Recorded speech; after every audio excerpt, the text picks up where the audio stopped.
नमस्कार दोस्तों, पिछली वीडियो में मैंने आपको कहा था कि मैं आपको टेस्टोस्टेरोन लेवल के कम होने के कारण और साथ ही साथ उसका इलाज यानी किस तरीके से आप अपने घटते हुए टेस्टोस्टेरोन लेवल को बढ़ा सकते हो उसके उपाय बताऊंगा।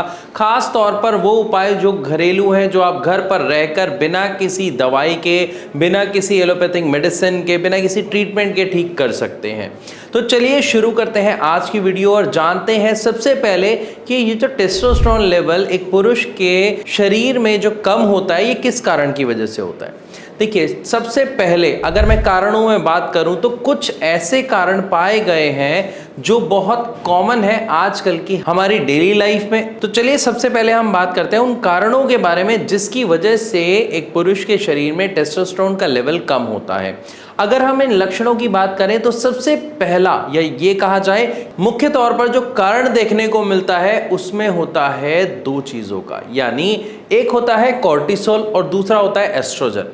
ये दोनों हमारी ही बॉडी में प्रोड्यूस होते हैं, लेकिन जब आप स्ट्रेस ज़्यादा लेते हैं, किसी भी चीज़ को लेके ज़्यादा चिंतित रहते हैं, चाहे वो ऑफिस का प्रेशर हो, जॉब का वर्क हो, जॉब ना मिलने का प्रेशर हो, यानी छोटी छोटी बातों पे भी जो आजकल लोग ज़्यादा प्रेशर ले लेते हैं, ज़्यादा स्ट्रेस लेने लग जाते हैं, उसका डायरेक्ट जो रिजल्ट है, जो असर है वो आपकी बॉडी पर पड़ता है और हमारी बॉडी में कॉर्टिसोल और एस्ट्रोजन इन दोनों का प्रोडक्शन बढ़ जाता है।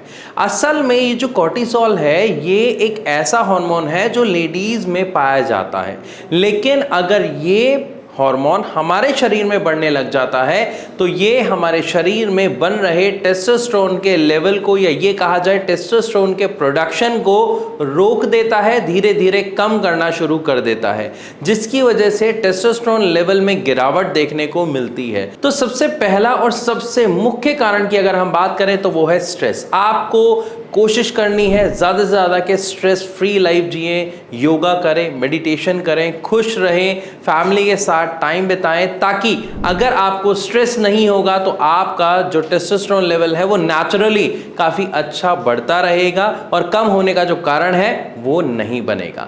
लेकिन क्या सिर्फ यही एक कारण है? तो ऐसा नहीं कहा जा सकता।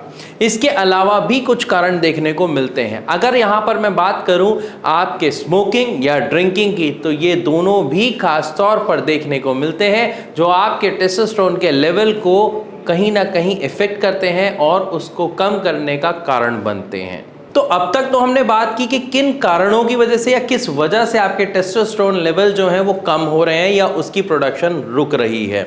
लेकिन अब बात कर लेते हैं कि अगर हमने स्ट्रेस फ्री लाइफ जीनी भी शुरू कर दी तो इसके साथ साथ हम घरेलू उपाय में ऐसी किस चीज़ का सेवन कर सकते हैं जिससे हमारा टेस्टोस्टेरोन लेवल बढ़ सकता है।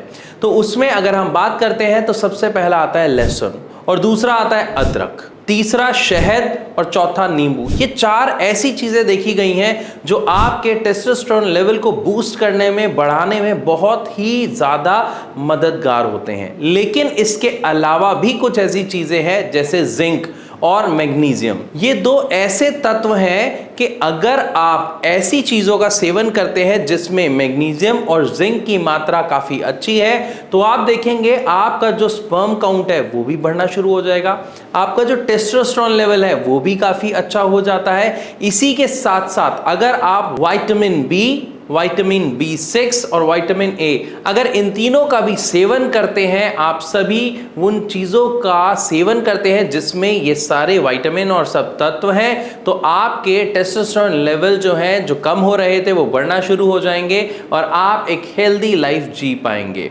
लेकिन एक चीज़ का खास तौर पर ध्यान रखें कि अगर इन चीज़ों के बदलाव करने के बाद भी, यानी आप स्ट्रेस फ्री लाइफ जी रहे हैं, साथ ही साथ इन चीज़ों का सेवन कर रहे हैं जिनमें ये विटामिन्स और मिनरल्स हैं, लेकिन फिर भी अगर आपको लग रहा है कि आपको इरेक्शन की प्रॉब्लम है, स्पर्म काउंट का इशू हो रहा है या आपका जो सेक्स इंटरेस्ट है वो लॉस्ट हो गया है, तो यहाँ पर आपको एक सही ट्रीटमेंट की ज़रूरत 100% है। क्योंकि जो चीज़ें एक लिमिट से ज़्यादा खराब हो जाती हैं उसको ठीक करने के लिए हमें एक सही ट्रीटमेंट चाहिए होता है। मैंने स्पेशली कहा सही ट्रीटमेंट। सही ट्रीटमेंट से मेरा कहने का मतलब है जिसका कोई साइड इफेक्ट ना हो। जो हम जानते हैं सिर्फ और सिर्फ होम्योपैथिक मेडिसिन होती हैं। इसके बाद अगर मैं बात करूं जो रूट कॉज पर काम करे, यानी आपकी जो समस्या की जड़ है वहां पर जाके आपकी समस्या को खत्म करे, ताकि आप उस समस्या से निजात पा पाए, ना कि आप एलोपैथिक की तरह बस दवा खाएं, जब तक खाई तब तक आराम मिला, दवा छोड़ी समस्या और ज्यादा उग्र होकर आपके सामने आ जाए।